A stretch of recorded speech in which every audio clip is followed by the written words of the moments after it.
जय महाराष्ट्र, जय महाराष्ट्र, जय महाराष्ट्र, जय महाराष्ट्र।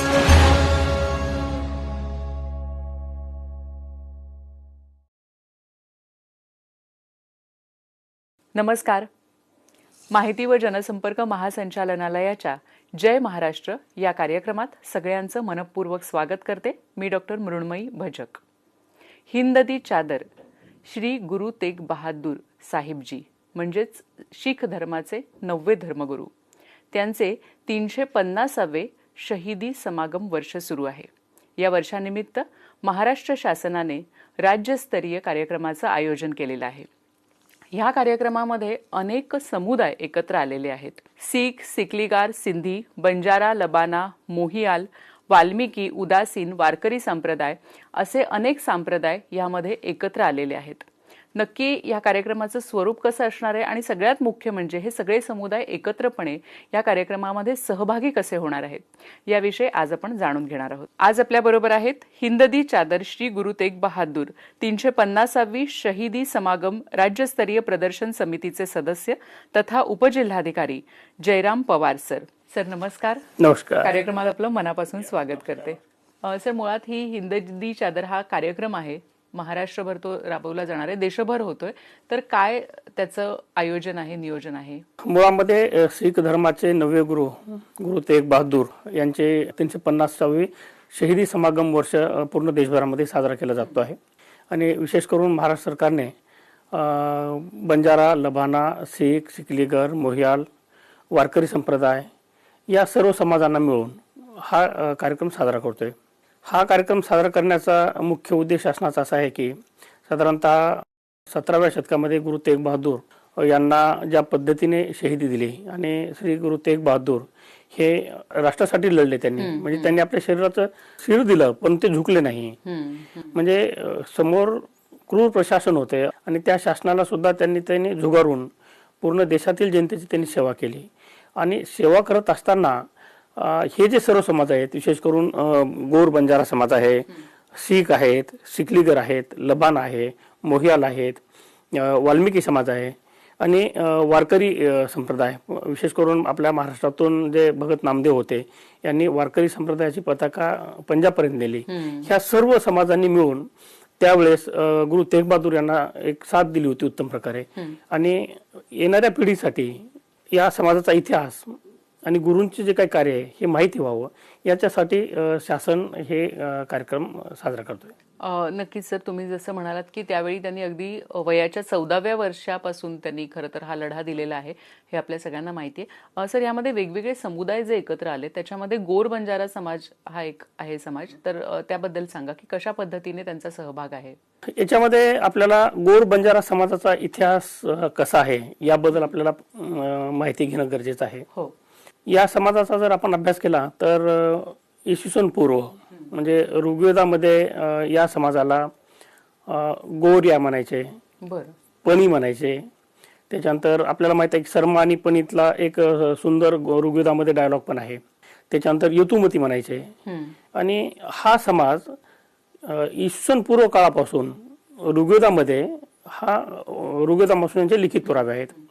तर नंतर आपण जसं पुढे येतो साधारणतः गौतम बुद्धांच्या काळामध्ये, या भगवान गौतम बुद्धांच्या काळामध्ये या समाजाचे जे कोण मोठे व्यापारी होते, ह्या व्यापाऱ्यांनी गौतम बुद्धांच्या बरोबर बसून काही गोष्टी केल्या, चर्चा केली आणि काही गोष्टी त्यांनी त्यांच्याबरोबर शेअर केल्या। आणि भारतीय उपखंडामध्ये जेवढे पण आपण काही स्तूप बघतो हे जवळपास सर्व स्तूप हे विशेष करून बंजारा समाजाच्या त्यावेळेसच्या व्यापाऱ्यांनी बांधलेले आहेत। त्याच्यामध्ये आपण नाव जर घेतलं तर अनाथ पिंडक आहेत, तपस्सू आहेत, भल्लिक आहेत।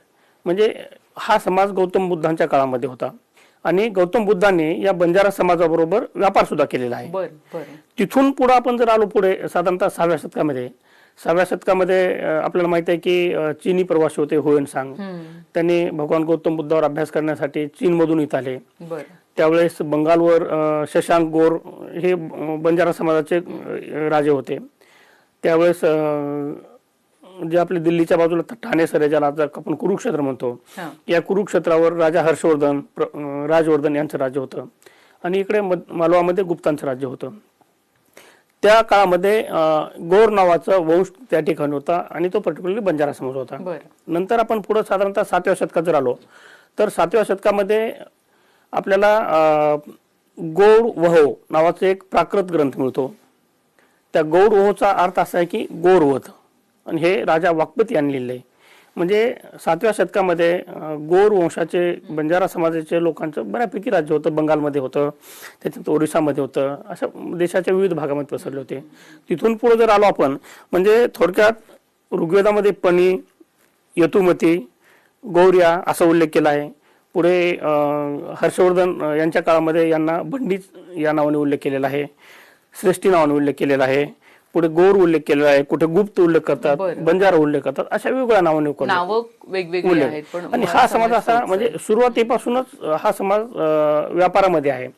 आणि जगाच्या कानाकोपऱ्यामध्ये या समाजाने फक्त व्यापारच केला नाही, तर या समाजाने संस्कृतीचं आदान प्रदान केलं, धर्माचा प्रसार केला. विशेष करून जैन धर्म आहे, आपला हिंदू धर्म आहे, त्याच्यानंतर बौद्ध धर्म आहे. सर्व प्रवासी या समाजाबरोबर यायचे, कारण की यांचे व्यापारी तांडे हे लाखोच्या संख्येने चालायचे. आणि हा समाज ज्या ज्या मार्गाने गेला त्या त्या मार्गाने मोठे मोठे रस्ते तयार झाले.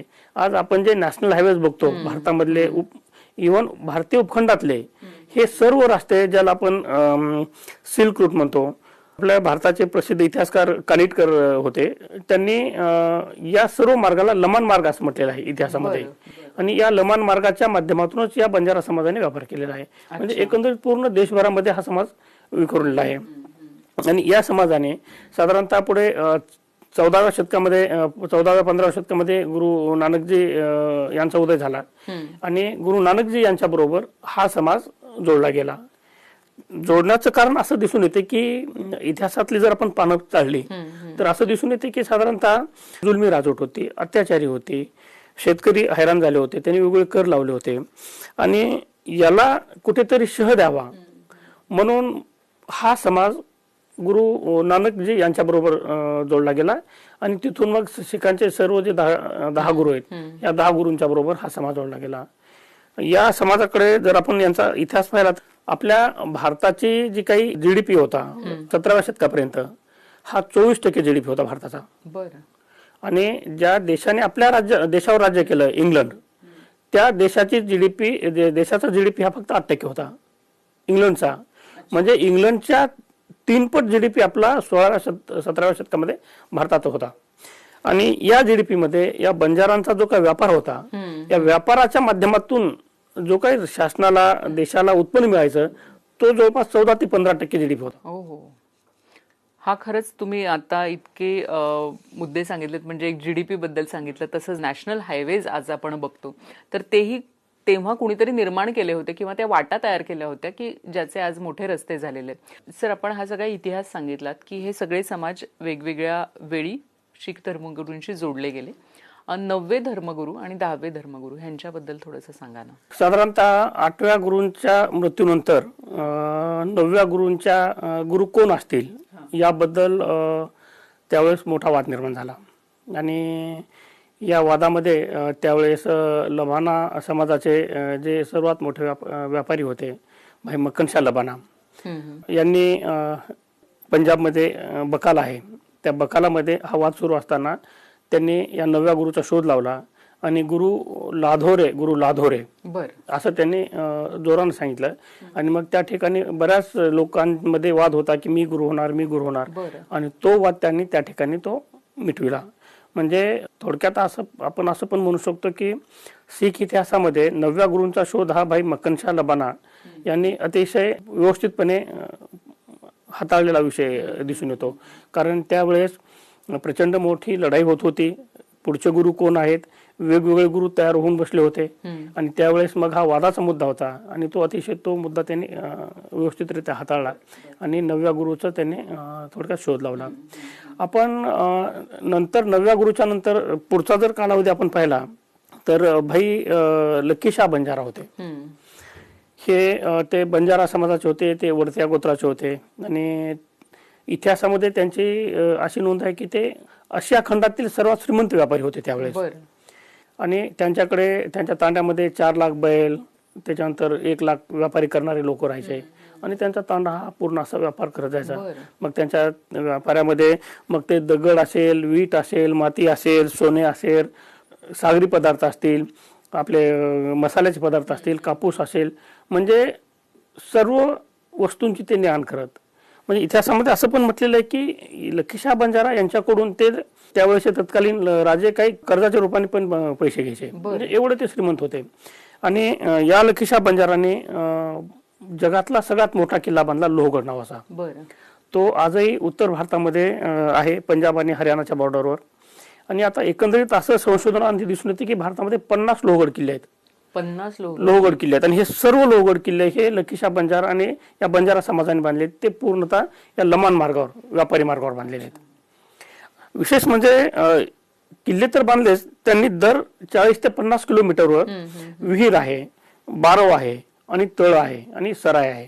म्हणजे त्यावेळेस व्यापार करत असताना म्हणजे तांडा हा व्यापारी तांडा जायचा तर साधारणतः त्यांचं ॲव्हरेज वॉकिंग किंवा चालणं हे 30 ते 40-50 किलोमीटर राहायचं. मग 50 किलोमीटर चालल्यानंतर त्यांना राहण्यासाठी जागा लागायची. तर आजही इतिहासाच्या खुणा हे बारव आपण बघतो, विहीर आहे, तळे आहे, किल्ले आहेत, हे आपल्याला या ठिकाणी बघायला मिळतात.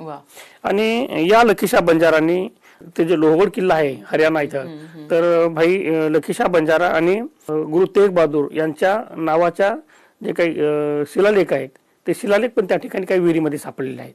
म्हणजे एवढे त्यांचे घनिष्ठ नाते होते. म्हणजे एवढं सगळं ते नातं होतं आणि एवढ्या सगळ्या सुविधा त्यांनी करूनही ठेवल्या होत्या. सर, अल्पसंख्याक शीख समुदायाच्या गुरु नानक नामलेवा संगतीसाठी हिंददी चादर श्री गुरु तेग बहादूर साहिबजी यांच्या 350व्या शहीदीला आपण काय सांगाल? खरं तर सरकारने अतिशय चांगला उपक्रम आहे हा राबवला आहे.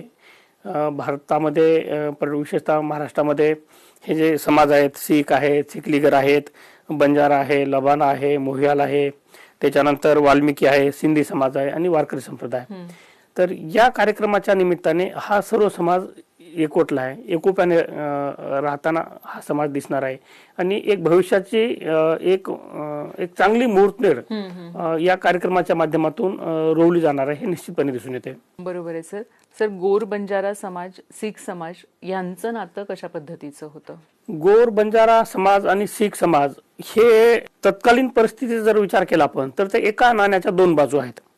गोर बंजारा समाज आणि शीख समाज. प्रथम गुरु नानक देवजी यांचा साधारणतः जन्म 1469. 15व्या शतकामध्ये मनसुख बंजारा हा व्यापारी मोठा, तो श्रीलंकेत जातो. श्रीलंकेचा राजा जो शिवनाब आहे त्याला शीख बनवतो. तिथून त्यांची जी पुढची पिढी आहे, लाखा बंजारा, लखीशाह बंजारा, भाई माईदास आहेत, भाई बल्लूराव रावत आहेत, भाई मनीसिंग आहेत, हे सगळे जे बंजारा समाजातील मोठे व्यापारी होते ह्या सर्व शीख गुरूंच्या बरोबर राहिलेले आहेत. आणि यांचं अख्खं आयुष्य, त्यांची पूर्ण संपत्ती हे त्यांनी या विचारधारेला प्रोत्साहन देण्यासाठी, वाढवण्यासाठी त्यांनी उपयोग केल्याचं दिसून येते. आता आपण याच्यामध्ये जर बघितलं की 9वे गुरु आहेत गुरु तेग बहादूरजी आणि भाई लखीशाह बंजारा एकदम ते समवयस्क होते. त्यांचं एकदम क्लोज नातं आहे, एकदम जवळचं नातं होतं. आणि ज्यावेळेस परकीय शक्तीने गुरु तेग बहादूर यांचा शिरछेद केला आणि त्यांनी असा हुकूम दिला की यांच्या शरीराला जो कोण हात लावेल त्यांचे पण आम्ही याच पद्धतीनं हाल करू. म्हणजे एक परकीय शक्ती, एवढा मोठा आपल्या देशाचा राजा, त्या राजाच्या समोर कुणाची हिंमत नव्हती. तशा परिस्थितीमध्ये हा म्हणजे हे भाई लखीशाह बंजारा आपल्या हिमतीने जातात. त्या गुरु तेग बहादूर यांच्या शरीराचा अपमान होऊ नये म्हणून ती बॉडी स्वतः उचलतात, त्यांच्या घरामध्ये नेतात. आजचं जे आपलं रकाबगंज आहे, आपली पार्लमेंट आहे, मुळात जर पाहिलं तर दिल्लीतली हे 10 गावं हे त्यांच्याच मालकीची होती भाई लखीशाह बंजारा यांची. आणि त्यांनी त्यांच्या राहत्या घरामध्ये त्या गुरु तेग बहादूर यांच्या शरीराचं अपमान होऊ नये आणि परक्यांचे जे आदेश होते त्या आदेशांना झुगारून त्यांनी स्वतःचं घर जाळलं आणि त्यांना त्यांच्या शरीराला एक अग्नी दिला. बापरे. म्हणजे एवढं मोठं काम केलेलं आहे. म्हणजे गुरु तेग बहादूरजी यांच्या शरीराला म्हणजे कुठलीही विटंबना न होऊ देता एक अतिशय सन्मानपूर्वक जे हिंदू धर्मामध्ये एक मृत आत्म्याला आपण एक शेवटची क्रिया करतो, ही क्रिया त्यांनी अतिशय ताठ मानेने कोणत्याही दबावाला न बळी पडतात त्यांनी पार पाडलेली आहे. म्हणजे भारतीय इतिहासामध्येच नाही तर भारतीय खंडाच्या इतिहासामध्ये ही फार मोठी गोष्ट आहे. म्हणजे समोर एक साम्राज्य उभं आहे आणि त्या साम्राज्याला चॅलेंज देऊन, आव्हान देऊन लकेशा बंजारा तिथे जातात, ही छोटी गोष्ट नाही त्यावेळेस. नक्कीच सर, अतिशय मोठी गोष्ट आणि त्यामध्ये त्यांच्या प्रती असलेली एक जोडलेपणाचा भाव असू देत किंवा एक भक्ती आपण म्हणू शकतो की ती ह्या संपूर्ण समाजाची होती. सर, आपण जेव्हा म्हणतो या कार्यक्रमाबद्दल तर अनेक समाज इथे यामध्ये सहभागी होणार आहेत. सीख आहे, सिकलीगार आहे, बंजारा आहे, लबाना आहे, मोहियाल, वाल्मिकी, उदासीन तसंच वारकरी संप्रदाय आहे. तर ह्या सगळ्या समाजांचं मिळून कशा पद्धतीचं योगदान ह्या कार्यक्रमात असणार आहे? शासन जो कार्यक्रम घेत आहे हा कार्यक्रम म्हणजे अतिशय चांगला कार्यक्रम आहे. आणि या कार्यक्रमाच्या माध्यमातून विशेष करून सीख आहेत, सिकलीगर आहेत, त्याच्यानंतर बंजारा, लबाना, मोहियाल, सिंधी आहेत, वाल्मिकी आहे आणि वारकरी संप्रदाय या सर्वांच्या माध्यमातून हे कार्यक्रम साजरा होतो. आणि आपण जर पाहिलं मागील साधारणतः 40 ते 50 वर्षामध्ये या समाजाला असं कुठं प्लॅटफॉर्म मिळालं नव्हतं. तर शासनाने या समाजाला त्यांच्या इतिहासाची जाणीव निर्माण करून दिली आणि या निमित्ताने पुन्हा एक होण्याचा एक योग शासनाने या निमित्ताने उपलब्ध करून दिल्याचं दिसून येते. बरोबर आहे सर. ह्या सगळ्या समाजांचा एक थोडक्यात इतिहास किंवा हे पूर्वी कशा पद्धतीने एकत्र होते तर ह्याबद्दल आपल्याला काही सांगता येईल? बंजारा, लबाना, त्याच्यानंतर सिकलीगर हा समाज तर पूर्णतः बरोबरच राहायचा. म्हणजे बंजारा आणि लबाना समाजाचे हे असं म्हणतात की पूर्वी रक्तसंबंधी नाते होते, ते एकच आहेत. आणि सिकलीगर हा जो समाज आहे हा समाज सर्व जे गुरु आहेत म्हणजे सीख आहेत, बंजारा, लबाना या सर्वांना शस्त्र तयार करून देण्याचं काम हे सिकलीगर समाज करायचा. आणि भारतामध्ये जे काही एकदम उच्च दर्जाची शस्त्र आहेत, मग तलवार असेल, बर्चा असेल, सांग असतील किंवा जे काही वेगवेगळ्या पद्धतीचे शस्त्र आहेत, हे सर्व शस्त्र एकदम उच्च दर्जाची निर्माण करून देण्याचं काम हे सिकलीगर समाजाने केले. आणि सिकलीगर समाजाचं या शस्त्र निर्माणामध्ये फार मोठं योगदान आहे. नक्कीच सर. म्हणजे कुठेतरी तेव्हा देखील एकमेकांची काहीतरी व्यवहार चालू होता त्यांचा किंवा एका दृष्टीने आपण असं म्हणू शकतो ते व्यापाराबरोबर हा समाज पूर्ण सशस्त्र असायचा. म्हणजे व्यापार करत असताना या देशातून त्या देशामध्ये जात असताना रस्त्यावर त्यांना मोठ्या मोठ्या अडचणी येत होत्या, विरोधक होते. मग त्यांच्याशी लढाया करून हा समाज पुढे जायचा आणि पुढे व्यापार करायचा. त्याच्यामुळे हे सगळे सशस्त्र होते आणि यांना शस्त्रास्त्राची फार गरज होती. आणि मोहियाल समाजातील जे काही भाई सतीदास आणि मतीदास आहेत यांनी आपल्याला माहितीच आहे की गुरु तेग बहादूर यांचे ज्यावेळेस त्यांची शहीदी दिली गेली त्यावेळेस यांची पण शहीदी दिली गेली. हे मोहियाल समाजाचे होते. त्यावेळेस बंजारा समाजाचे दुसरे एक होते भाई दयालदास, यांना उकळत्या एक फार मोठा टब घेतला आणि त्या टब मध्ये पाणी उकळत होतं, त्या उकळत्या पाण्यामध्ये त्यांना शहीदी दिली त्या पद्धतीनं. त्याच्यानंतर सतीदास मतीदास यांना करवताच्या याच्यामध्ये चिरून दिले. त्याच्यानंतर कापूस बांधून बाहेरून जाळून टाकलं.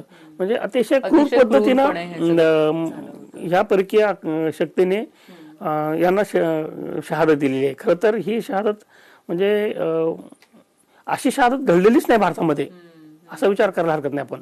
बरोबर. म्हणजे तुम्ही म्हणालात की एकीकडे त्यांच्याकडे शस्त्र होती पण ज्या क्रूरतेने त्यांना हे सगळं भोगावं लागलं तर त्याचा नक्कीच आजच्या युवा पिढीपर्यंत त्यांचा त्याग आहे, त्यांचं समर्पण आहे किंवा एकूणच त्यांचा मानवतावादाचा जो संदेश आहे तर त्याबद्दल तुम्ही काय सांगाल?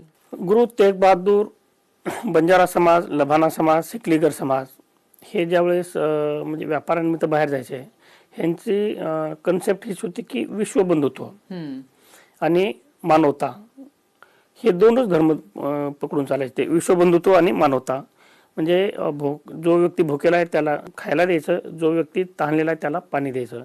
आणि त्याच कारणामुळे यांनी आज आपण जर भारतामध्ये बघितले एवढ्या विहिरी खोदले, तळे खोदले, आजही 400-500 वर्षाच्या नंतर आजही त्या जागेवर उपलब्ध आहेत. त्याच कारणासाठी त्यांनी केले. आपण जर पाहिलं की विश्वबंधुत्वता आणि मानवता ही फार मोठी त्यांची कन्सेप्ट होती. म्हणूनच ते जगाच्या कानाकोपऱ्यापर्यंत पोहोचले आणि त्यांनी व्यापार केला या माध्यमातून.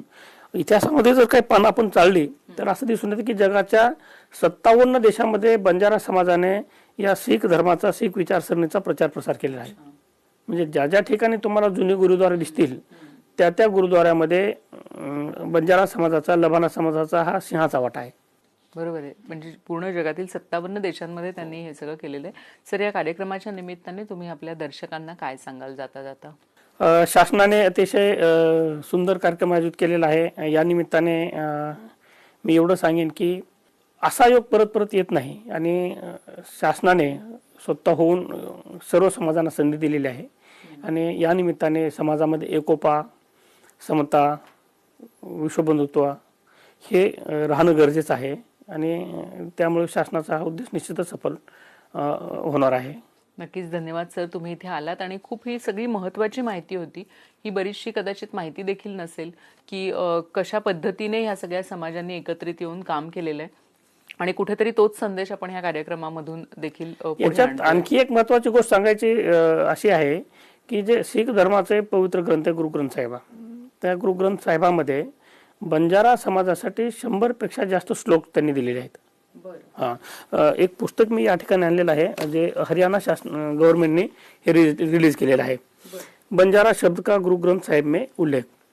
म्हणजे गुरु ग्रंथ मध्ये बंजारांना परमात्मा, कोटी बंजारे, साहू, धनवान, रतन, बँकर्स अशी उपाधी दिली. को बंजारो राम को मेरा टांडा ला दिया जाय रे, वणज करू वणजारियो वखरलियो समाली, मैं बंजारन राम की. म्हणजे पहिले पहिले रण के वंजारिया मित्रा पाहिया हुकुम पाहिया गर्भाशी, असे कितीतरी श्लोक दिले त्यांनी बंजारांच्या. 10 गुरूंनीच नाही तर कबीरदासजींनी म्हटलेलं आहे, भक्त रविदासजींनी दिलेले आहेत त्यांच्याबद्दल श्लोक आणि मग 10 गुरूंनी तर दिलेलेच आहेत. 10 गुरूंनी प्रत्येक ठिकाणी यांच्याबद्दल उल्लेख केलेला आहे आणि त्या गुरुग्रंथामध्ये 100 पेक्षा जास्त श्लोक. बरं, याच्यापेक्षा पुढे जाऊन अशी गोष्ट त्याच्यात त्याचं वाचन केल्यावर असं दिसून येते की हे जे श्लोक आहेत हे श्लोक कुठल्या रागामध्ये गावे. आपण बंजारा समाजातील लोक जे काही गाणे गातात त्याला गौडी राग म्हणतात, त्याला गोर किंवा गौडी राग म्हणतात. गौडी म्हणजे प्राकृतिक भाषेत, गौड म्हणजे गोर. ते गोर लोक ज्या पद्धतीने गाणे गातात त्याच श्लोकामध्ये, त्याच रागामध्ये हे श्लोक गावेत असं त्या गुरुग्रंथामध्ये पण म्हटलेलं आहे. म्हणजे शासनाकडून एक फार चांगलं काम होतं या निमित्ताने. सर, आताच नागपूरमध्ये कार्यक्रम झाला, अतिशय यशस्वीरित्या तो संपन्न झालेला आहे आणि आता नांदेडमध्ये एक मोठा कार्यक्रम होणार आहे. तर त्याच्यामध्ये आयोजनामध्ये काय काय गोष्टी आहेत हे आम्हाला जाणून घ्यायला आवडेल. शासनाकडून नांदेड येथे 24 आणि 25 जानेवारीला हा शहीदी समागमाचा फार मोठा कार्यक्रम घेण्यात येत आहे. या कार्यक्रमासाठी साधारणतः 10 लाख भाविक येण्याचं नियोजन केलेलं आहे आणि याच्यासाठी आरोग्य कक्षांची निर्मिती केलेली आहे, लंगरची सुविधा केलेली आहे, वाहतुकीची व्यवस्था केलेली आहे आणि साधारणतः 52 एकरच्या क्षेत्रफळाच्या मैदानावर ही सगळी व्यवस्था केलेली आहे. विशेष म्हणजे हा कार्यक्रम आपल्या महाराष्ट्र शासनाच्या अल्पसंख्याक विभागाकडून राबविण्यात येत आहे आणि या कार्यक्रमासाठी आपल्या देशाचे माननीय गृहमंत्री महोदय येत आहेत, आपल्या महाराष्ट्राचे सन्माननीय मुख्यमंत्री महोदय, त्याच्यानंतर दोन्ही उपमुख्यमंत्री महोदय आणि आपल्या सर्व मंत्रिमंडळातील मंत्री, आमदार महोदय, खासदार महोदय या कार्यक्रमासाठी येणार आहेत. याच निमित्ताने देशभरातील संत येत आहेत, त्याच्यानंतर महात्मे येत आहेत, असे महत्त्वाचे व्हीव्हीआयपी लोक येत आहेत आणि ज्याच्या माध्यमातून त्यांच्या सर्वांच्या मार्गदर्शनाचा फायदा येणाऱ्या पिढीला मिळणार आहे. नक्कीच सर. आणि या निमित्ताने हा कार्यक्रम देखील लोकांपर्यंत पोहोचतोय आणि ह्या सगळ्या समाजांचं एकत्रित येणं हे देखील समाजापर्यंत पोहोचतंय. तुम्ही इथे आलात आणि अतिशय उत्तम माहिती आमच्या सगळ्या दर्शकांना दिलीत. आमच्या संपूर्ण टीमतर्फे आपले खूप खूप धन्यवाद. थँक्यू. जय महाराष्ट्र, जय महाराष्ट्र, जय महाराष्ट्र, जय महाराष्ट्र.